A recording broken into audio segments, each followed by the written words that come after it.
Hello, beautiful people. Welcome to Global Happenings today. This is indeed great news as Nnamdi Kanu's lawyers are working at the background over a lot of things going on. We're going to give you updates exactly on what is going on and what they are doing, especially in the release of Nnamdi Kanu. A lot of things are happening at the background, I must say.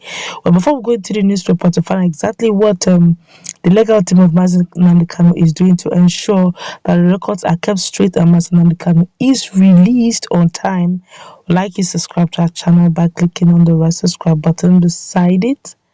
You will see a bell notification icon. Please go ahead, click on it to get notified as soon as we update our channel on YouTube. This is a press release, and this is coming from one of the lead counsels of Nnamdi Kanu. And according to him, he says in a quote, he said, Onyendo Nnamdi Kanu never denied being a leader of the Indigenous People of Biafra. He said, let's set the record straight. But then again, he visited Nnamdi Kanu in DSS detention. Greetings, Sumu Chineke. Our attention has been drawn to a deliberate misrepresentation, falsehood, and wrong narrative being perpetrated by some mischief makers, and which is unfortunately gradually gaining prominence on social media platforms and print media. Hence, it is pertinent that we provide clarification and clear the doubt. S.M. Labaran Esquire, who stood in for Director of Public Prosecution of the Federation, is a colleague and I hold in high esteem. He said he holds him in high esteem, but I shall resist every mischievous ploy being adopted to misinform the unsuspecting members of the public who were not privy to the details of the proceedings in court, whether you're with a wrong and mischievous misinterpretation of the purport of the plea taken by our indefatigable client Onyendo Nnamdi Kanu. For the records, Onyendo Nnamdi Kanu never denied being the leader of the Indigenous People of Biafra, that's IPOB, while taking his plea, but only sternly denied the fact that IPOB is a terrorist organization and that being its leader is an offense, which position is well informed. Members of the public should be well guarded that the status of the black market order proscribing IPOB is a subject of appeal in appeal number CA/A/214/2018, that's 2018, pending before the Court of Appeal, Abuja Division. That being said, it is only laughable that the federal government of Nigeria, that's FGN, in their desperate but futile effort and attempt to give a dog a bad name in order to hang it, brought a charge bordering on status of Indigenous People of Biafra, that's IPOB, a subject matter of a competent appeal where issues has been joined with the same federal government of Nigeria. Therefore, be properly guided, Umu Chineke. That's God's children, means God's children. Umu Chineke means God's children.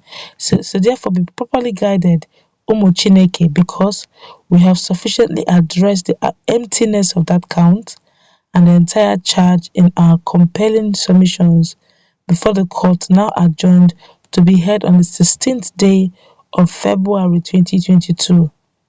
We do not wish to dwell further on this subject, but be rightly informed that Onyendo Nnamdi Kanu never denied being the leader of the Indigenous People of Biafra while taking his plea, and even in future.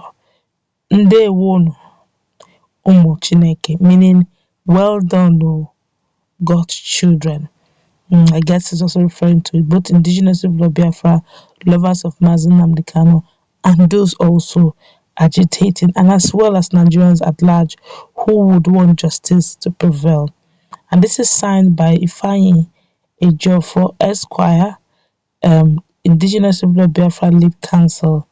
Okay, I guess he's the lead counsel to Indigenous People of Biafra, but maybe no longer the lead counsel for Nnamdi Kanu, because of course we have the likes of Senior Advocate of Nigeria, Mike Zohume, who have taken charge over that.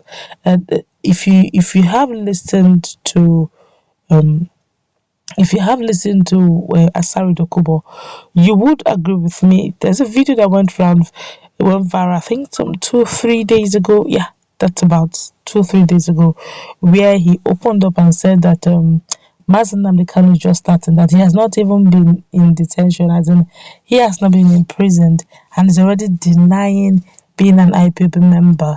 I don't know if you guys have seen the video where he charged said quite a lot, and he's saying that it's too early. Safe here, he has not. He's denying now.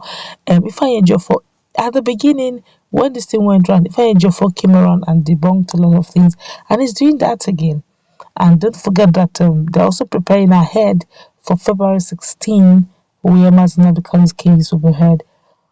And I think today and tomorrow there will be another court case also. We're going to give you updates as it comes up, where they want the next hearing to be made transparent and public, where the press will have full access to the courtroom. A lot of press personnel are getting very uncomfortable with the fact that just a selected few, a handful, that is allowed into the courtroom. So that things like this, that we find your for the lead council of lead council to Indigenous People of Biafra, things like this will be avoided. If you watch, it was now his word against Labaran. Became Labaran saying he denied. Fine Jeffrey said he didn't deny on that count. What he denied on was the fact that they said that Indigenous People of Biafra is a terrorist group, of which he is not the leader of a terrorist group. If they have said, okay, not proscribed, if they have said Indigenous People of Biafra without using the word the proscribed group or a terrorist group, maybe he would have said yes. But because they used proscribed or the wrong prefix before IPOB, he said he's not their leader. So now, coming from Labaran's angle, it looks as if he denied his own people. Now, coming from Mufai Jeffer's angle, you now see that he's actually standing on the ground that his organization is not prescribed. Now, imagine if there was or there were a lot of press coverage inside the courtroom. Let the people hear for themselves how it went by and deduce one-on-one. Then you will not be hearing reporters' speech, but will be one-on-one encounter. Then you now justify where to stand. Is he truly denying it, or he's saying no to the fact that his group and his people are not proscribed or they're not terrorists?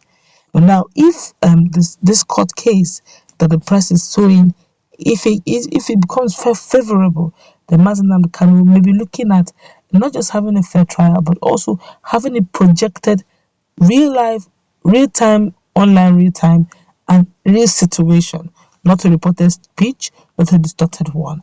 That way, everyone finds their bearing.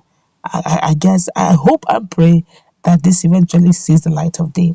And of course, Mazen Nnamdi Kanu's lead counsel, the likes of Michael Zahome and Ivan Ejiofor, are truly warming up to the count charges they're visiting, and he's going to keep giving us updates on his visit on Mazen Nnamdi Kanu where necessary. Don't forget that we have Michael Zahume in the picture. Maybe he may tell him to pipe down, lower down on the issue of the updates on the visit, so that also those who they are actually contending and defending Mazen Nnamdi Kanu against will not have prior information before time. But whatever the case is, the legal fireworks will begin very soon. Now let's meet in our comment section. What's your take on the stand of Ifeanyi Ejiofor compared to what the federal government is saying, and correcting the notion, having known also that Asari Dokubo seems to stand strongly on the fact that Mazen Nnamdi Kanu denied his people even before it all started. Let's interact, please. What's your take? Do have a nice time.